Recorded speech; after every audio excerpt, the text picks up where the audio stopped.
Has a doctor ever told you that your teen's FND will never go away? That it is something that they just have to live with. There's nothing they can do. There's no cure.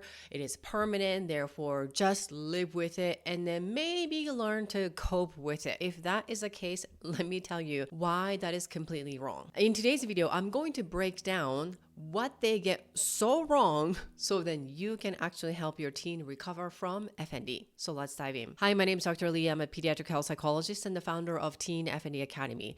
If you have been benefiting from these videos on my YouTube channel, please hit the subscribe button and then like and share with other people.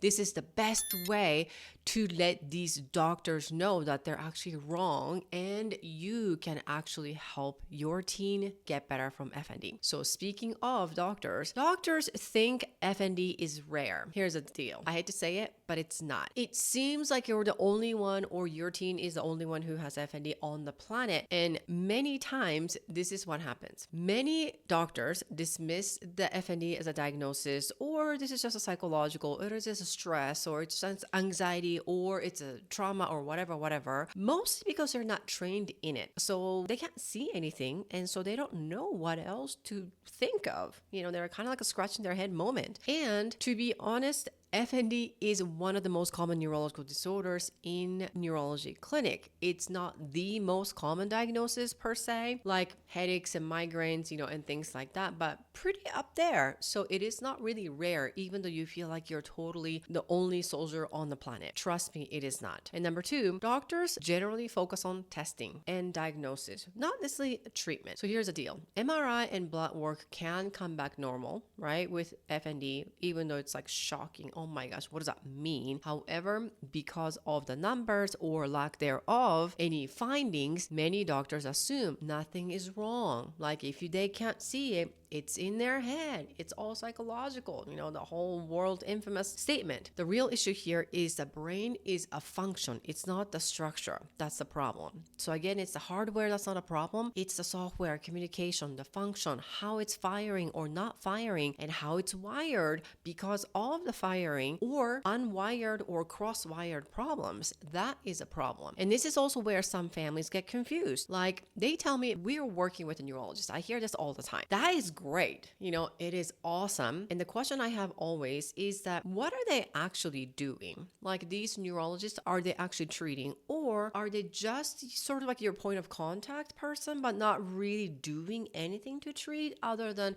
yeah, this is what you've got and go see this person, right? Then that's not really a treatment, right? Then having one or two appointments with a neurologist would be helpful mentally. However, that is not going to cure your teen's FND. So when families tell me, oh yeah, we are working with a neurologist, but my child is not better. And I'm like, yeah, no wonder, because there is no treatment. Just because having a provider doesn't mean that there is a treatment coming with it, right? So that is where a lot of doctors get confused and therefore a lot of families get confused. And the other thing is here's the thing. Doctors overlook parents' role. And I cannot emphasize my online program, Teen FND Academy. You as a parent are required to be part of the program. And here's why. The recovery is not just about the teen. It is about the family dynamic. It is about how you as a parent needing to do things that are not working, such as over accommodating and asking all these questions and things like that, right? Or stop panicking, like, oh my gosh, my child is having these seizures, even though these seizures are non-epileptic seizures. Therefore,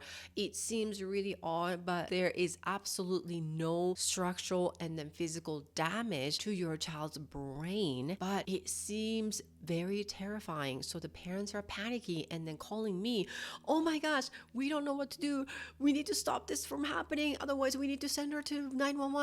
Well, calm down, right? So again, parents also need to learn exactly what to do the right way to start the recovery. So you need just as much guidance, if not probably more than the teen's guidance, right? So again, you need to be involved because you are the secret weapon to the recovery for your teen's FND. Now, there's a lot of questions that I've been asked about why doctors don't get it. Well, number one, they don't get it because they don't know about it. And one way of helping is you getting getting educated yourself, because at the end of the day, you're the last defense sort of like line for your teen. Hit the subscribe and also share this video with your teen's doctors and other people, school, friends, colleagues, neighbors, whoever. The more you share, the more awareness it has, the less likely your teen is going to feel very isolated. And so do you. Now, if you have been told there is nothing you can do, then I would argue don't believe it. I have helped teens fully resolve FND one too many times, so I am not going to be on that band camp to agree with you or the doctor.